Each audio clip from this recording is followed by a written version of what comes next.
Bonjour, aujourd'hui pour la petite bulle de vie, j'avais envie de vous parler des trocs qui existent entre hommes et femmes, de manière tout à fait ancestrale.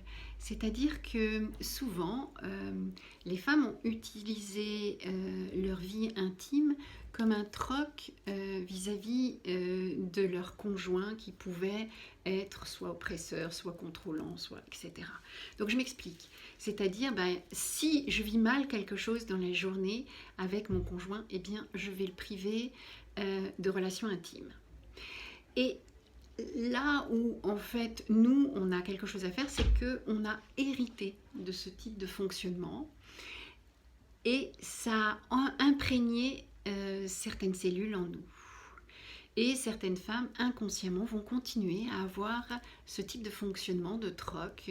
T'as pas été sympa, et bien écoute, il n'y aura rien ce soir, etc. Et ce qu'elles ne voient pas, c'est qu'elles-mêmes se privent d'un épanouissement en faisant ça. C'est-à-dire qu'elle voit ça que sous l'angle de l'homme qui est privé de quelque chose, mais elle ne voit pas, elle, de quoi elle se prive.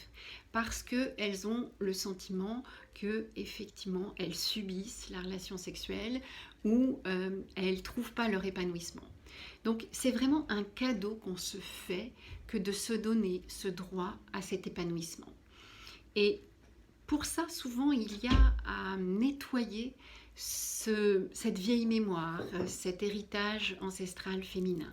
Donc hier, c'était la journée de la femme, ce que je trouve assez étonnant. Il y a la journée de la femme, comme si, en fait, on était des choses exceptionnelles. Ça devrait être tous les jours la journée de la femme. Mais donc, se poser la question, est-ce que nous, en tant que femmes, on est prêt à se faire ce cadeau-là d'une vie intime, épanouie, et sans qu'il y ait de jeu de pouvoir et de jeu de troc dans un couple, juste déjà pour soi, et ne pas le faire rentrer dans cette circulation de troc. Voilà, c'était un petit peu la réflexion du jour. Eh bien, je vous souhaite une belle et heureuse journée. Vous pouvez toujours me retrouver sur YouTube, Instagram et Facebook. Et puis, bon épanouissement. Bye bye.